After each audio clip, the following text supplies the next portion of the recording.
Assalamualaikum warahmatullahi wabarakatuh. Halo teman-teman semuanya. Perkenalkan, nama aku Dinda Astri. Aku adalah mahasiswa dari Universitas Negeri Padang, Fakultas Ilmu Pendidikan dengan program studi Administrasi Pendidikan. Kali ini aku akan mereview sebuah buku yang berjudul Leader in Action, Aksi Praktis Menjadi Seorang Pemimpin yang Sukses. Untuk covernya seperti ini, dan dapat juga dilihat seperti pada PPT. Dan untuk identitasnya di sini seperti ini. Di sini ada nama pengarang, penulis buku ini dari Suhartono dan Kilta Mia Irawan. Untuk daftar isi di sini ada 12 bab, dan untuk ini aku akan mereview 6 bab saja karena terlalu banyak teman-teman, jadi setengah.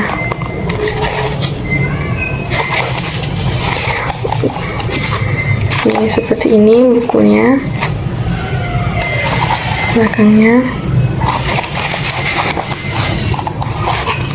dan beberapa seperti ini isinya.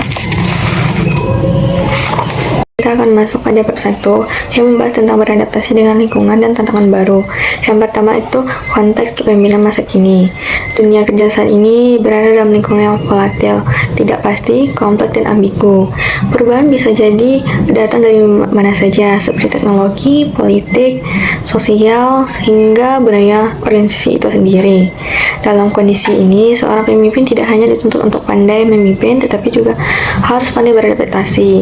Seorang pemimpin yang tidak bisa beradaptasi akan tertinggal, bahkan menjadi penghambat kemajuan organisasi tersebut. Yang kedua, masuk ke lingkungan baru atau dunia asing. Ketika seorang pemimpin masuk ke organisasi baru, dia akan menghadapi beberapa tantangan. Tantangan itu yang pertama, budaya organisasi yang berbeda.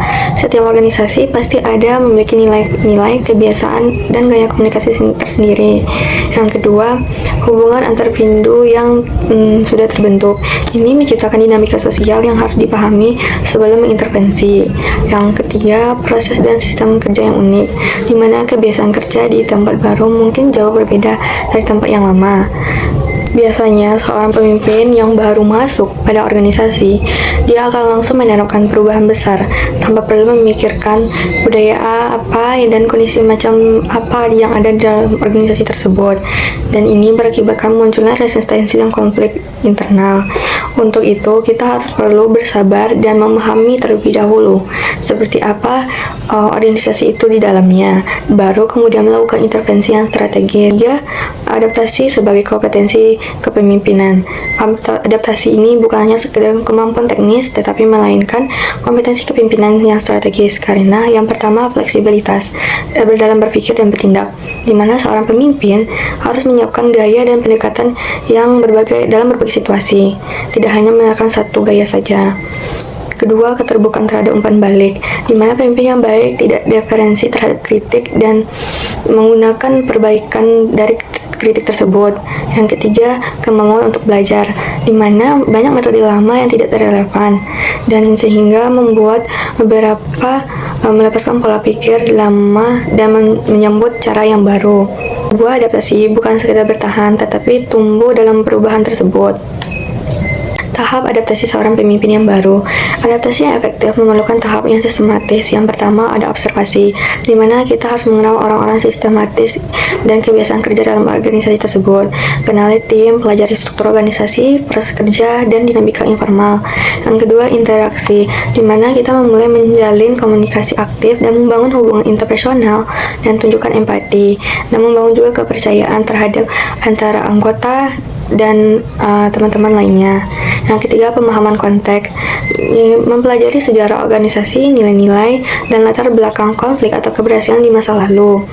4. Eksperimen terarah, di mana melakukan perubahan-perubahan kecil dan terukur untuk melihat reaksi dari tim dan menilai kesiapan mereka. Yang kelima, aksi strategis. Setelah memperoleh cukup pemahaman, barulah kita ambil keputusan atau perubahan besar secara bertahap, namun tetap tegas, di mana tahap ini perlu menjalani dengan yang sabar dan kontrol kesadaran emosional yang sangat tinggi. 5. Tantangan nyata dalam adaptasi. Beberapa tantangan yang sering dihadapi oleh seorang pemimpin dalam beradaptasi, yang pertama itu resistensi dari tim lama, di mana mereka akan canggung atau cenderung nyaman dengan sistem yang lama dan sehingga menolak perubahan. Yang kedua, perbedaan nilai atau budaya kerja. Misalnya, seorang pemimpin membawa budaya kerja yang sangat cepat, sementara tim terbiasa lambat dan mereka belum siap dengan perubahan yang sangat cepat itu. Yang ketiga, tekanan untuk menghasilkan dampak cepat, di mana seringkali berekspektasi dari atasan tinggi, padahal pemimpin masih dalam proses mengenali situasi. Kunci untuk menghadapi tantangan tersebut, yang pertama, sabar dalam proses, yang kedua, rendah hati dalam pendekatan, yang ketiga, profesional dalam mengambil tindakan. Dan keenam, strategi efektif untuk beradaptasi. Untuk strategi ini, yang pertama, dengarkan lebih banyak dan berbicara lebih sedikit. Jangan tergesa-gesa dalam memberikan penilaian.